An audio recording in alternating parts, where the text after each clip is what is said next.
are now hearing from a descendant of the 1921 Tulsa Race Massacre as the U.S. Department of Justice works to gather interviews as a part of their investigation. Thanks so much for joining us at 10. I'm Sarah Whaley. I'm Morgan Martin. Shay has the night off. Fox 23's Paris Rain is live after hearing from that descendant and his reaction to the start of the investigation. Yeah, Morgan and Sarah, he's what the Justice for Greenwood organization calls a first descendant. He was adopted by his grandparents and says growing up, he always heard stories about the horrific time, but never in school.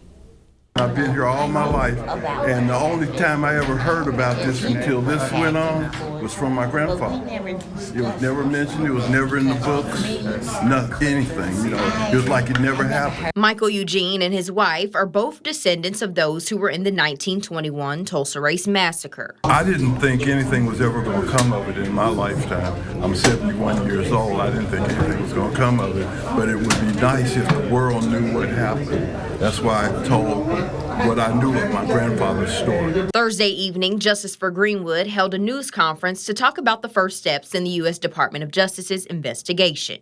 It's part of their Emmett Till cold case program that investigates racially motivated murders that happened before 1980. The attorney for the survivors, Demario Solomon Simmons, says it's not just about property, businesses, or churches that were lost. It's real people. And it was very important to us to prioritize our first generation descendants who are all 70 plus, to have an opportunity to convey how they feel things should go with this, what the Department of Justice now is calling the review and evaluation. Solomon Simmons read a statement from the two remaining survivors Viola Fletcher and Leslie Benefield Randall.